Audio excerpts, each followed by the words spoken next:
Hipper here. So we are continuing the Edinburgh week this week, obviously, because this is a chronically underplayed ship in the community, and it is a tier 7 British light cruiser, and it is pretty much like a heavy cruiser in my opinion.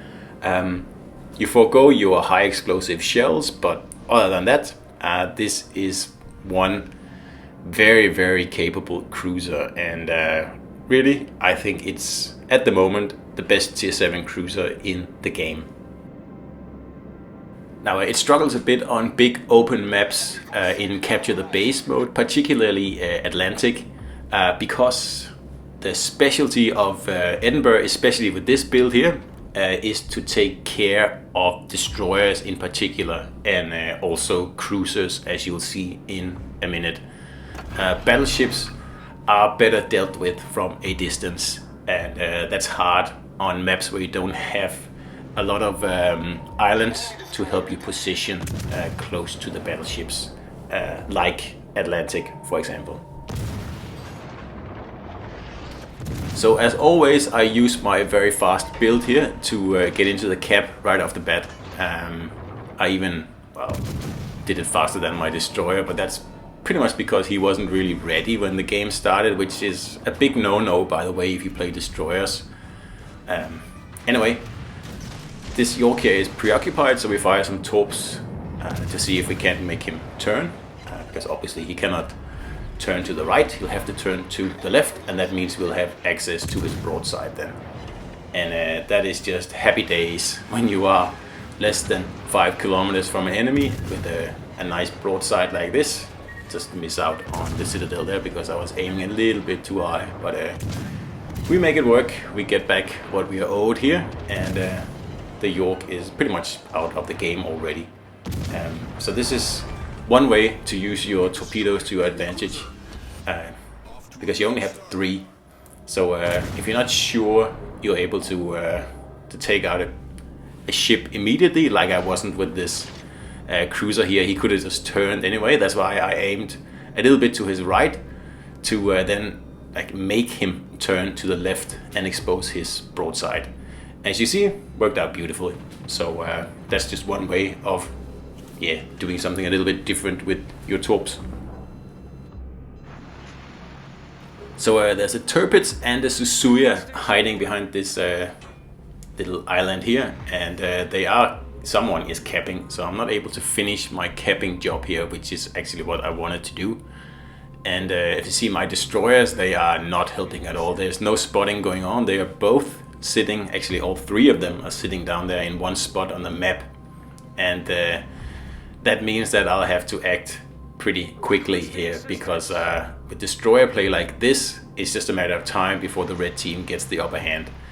And luckily enough, I don't have the best blue team in this battle here, and the red team is also a bit inexperienced, that's the word. So at least that helps me, because had this been a red team full of experienced players, this would have been a total defeat very quickly. But as it is, it's not. And you'll see here in a moment, I'm getting rushed by the Tirpitz and the cruiser at the same time, and that happens a lot when you are, I guess, a well-known player. So we give this Susuya here a little welcome card. That was like a 21,000 salvo right there, 5 citadels I took off him, so obviously he's a little bit angry about that. And like I was saying before, rushes like this happens all the time, because I'm not gonna say I'm a famous player, but people know me, and I have my CCE camo on the ship, so I stand out. And situations like this, where everybody just goes for me and they really don't care about anything else, it happens a lot, and I don't really mind, because as you can see, it usually ends up with the red team making a bunch of mistakes. And it's just, going for me blindly is usually not a very good idea, especially in an Agile Edinburgh here, and I can just, have it my way pretty much, because I can limit the damage I'm taking extremely well with this build here. and at the same time I can just pounce on the Suzuya here at every opportunity and take out his guns there and stuff. So yeah, one of the reasons I'm a very big fan of Agile builds on Edinburgh here. Smoke builds, I don't play them. I don't think it works really well because, like I said in the beginning, the specialty of this ship here is dealing with destroyers very, very quickly. And I mean, the faster you can deal with a destroyer in a game, well, the higher chance you have of winning, basically. So here we are, a little bit over 5 minutes into the game, and we're already at 114,000 damage. And well, there was some less well thought out plays by the red team, I will say that, and also by my team, of course. But it doesn't really diminish the fact that an Agile build is just so great on Edinburgh. It just makes the ship fantastic, in my opinion. So unless you're in a situation where you have to burn down a battleship, then Edinburgh is your man, really. He's your Braveheart, basically.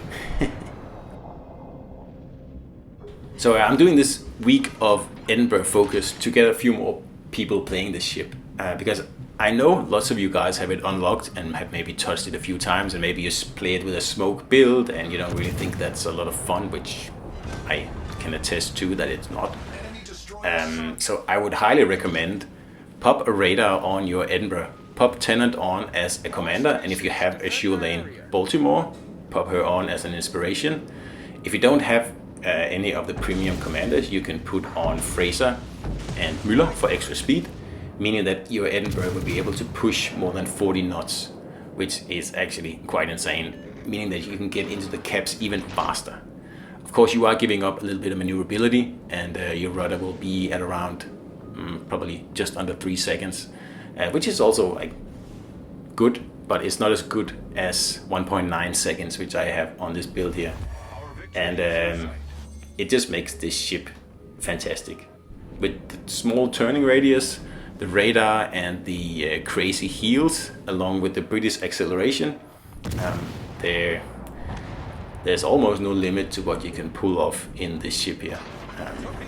And that's why I think that I need to make people aware of the ship and what it can do, and the fact that you don't have to play it with smoke.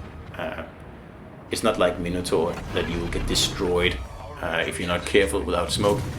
Edinburgh has good armor, so you don't really need a smoke in this ship here. So we are just about to finish off this game here. There's just this Bliss here left now. He is the last survivor, and I think this Salvo here is going to remove him, and that ends this Edinburgh battle here. And 4 kills and 3200 XP, and a pretty good demonstration of an Agile build on a Edinburgh. So I hope you enjoyed the video, guys, and I'll see you out there.